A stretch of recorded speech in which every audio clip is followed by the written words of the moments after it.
আগামী ২ মাসের জন্য ম্যাজিস্ট্রেসি ক্ষমতা পেল বাংলাদেশ সেনাবাহিনীর কমিশনড অফিসাররা। ১৭ সেপ্টেম্বর মঙ্গলবার রাষ্ট্রপতির আদেশক্রমে জনপ্রশাসন মন্ত্রণালয়ের সিনিয়র সহকারী সচিব জ্যোতি প্রুর স্বাক্ষরকৃত এক প্রজ্ঞাপনে এ তথ্য নিশ্চিত করা হয়েছে।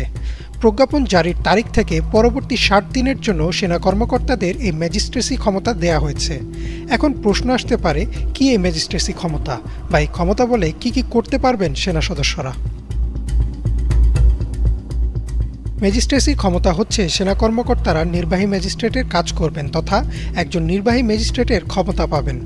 এই ক্ষেত্রে ফৌজদারি কার্যবিধি ১৮৯৮ এর ৬৪, ৬৫, ৮৩, ৮৪, ৮৬, ৯৫(২), ১০০, ১০৫, ১০৭, ১০৯, ১১০, ১২৬, ১২৭, ১২৮, ১৩০, ১৩৩ ও ১৪২ ধারার অপরাধগুলো সেনা কর্মকর্তারা বিবেচনায় নিতে পারবেন বলে জানানো হয়েছে প্রজ্ঞাপনে। এবার চলুন জেনে নেওয়া যাক আইনের এসব ধারা অনুযায়ী কমিশন সেনা অফিসারদের যেসব ক্ষমতা রয়েছে।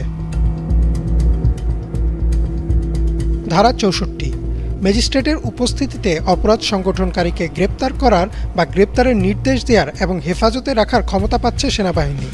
ধারা ৬৫, গ্রেপ্তার করার ক্ষমতা বা তার উপস্থিতিতে গ্রেপ্তারের নির্দেশনা, যার জন্য তিনি গ্রেপ্তারি পরোয়ানা জারি করতে পারবেন।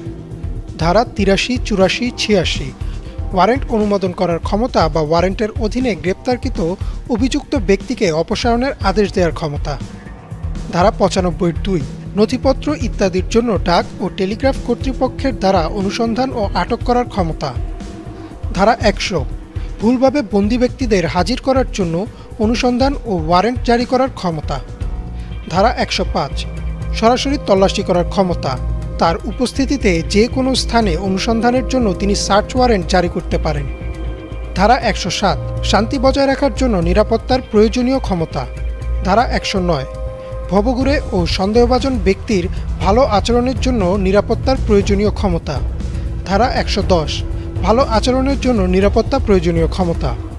ধারা ১২৬, জামিনের নিষ্পত্তি করার ক্ষমতা। ধারা ১২৭, বেআইনি সমাবেশ ছত্রভঙ্গ করার আদেশ দেওয়ার ক্ষমতা। ধারা ১২৮, বেআইনি সমাবেশ ছত্রভঙ্গ করার জন্য বেসামরিক শক্তি ব্যবহার করার ক্ষমতা। ধারা ১৩০, বেআইনি সমাবেশ ছত্রভঙ্গ করার জন্য সামরিক শক্তি ব্যবহার করার ক্ষমতা। ধারা ১৩৩, স্থানীয় উপদ্রব নিয়ন্ত্রণের ক্ষেত্রে বিশেষ ব্যবস্থা হিসেবে আদেশ জারি করার ক্ষমতা। ধারা ১৪২, জনসাধারণের উপদ্রবের ক্ষেত্রে অবিলম্বে ব্যবস্থা হিসেবে আদেশ জারি করার ক্ষমতা। উল্লেখিত ক্ষমতা ছাড়াও যে কোনো নির্বাহী ম্যাজিস্ট্রেটকে মোবাইল কোর্ট আইন ২০০৯ এর অধীনে ভ্রাম্যমাণ আদালত পরিচালনা করার জন্য সরকার এবং সেই সঙ্গে জেলা ম্যাজিস্ট্রেট দ্বারা সংশ্লিষ্ট এখতিয়ারের মধ্যে ক্ষমতা দেওয়া হয়েছে। এই আইনের অধীনে নির্বাহী ম্যাজিস্ট্রেট তার উপস্থিতিতে সংগঠিত অপরাধ বা ঘটনাস্থলে তার বা তার সামনে উন্মোচিত হওয়া অপরাধগুলো বিবেচনায় নিতে পারবেন। অভিযুক্তের স্বীকারোক্তির পর ম্যাজিস্ট্রেট আইনের বিধান অনুযায়ী অপরাধীকে ২ বছর পর্যন্ত সাজা দিতে পারবেন। সেনাবাহিনীকে ম্যাজিস্ট্রেসি ক্ষমতা দেয়া ইতিবাচকভাবেই দেখছেন দেশের জনগণ। নেটিজেনরা ইতিমধ্যেই এই সিদ্ধান্তকে স্বাগত জানাচ্ছেন এবং তারা আশা করছেন যে এবার দ্রুতই দেশের শান্তি ও শৃঙ্খলা পরিস্থিতি আরও উন্নত হবে। ইমরান মাহমুদ, বাংলা ভিশন।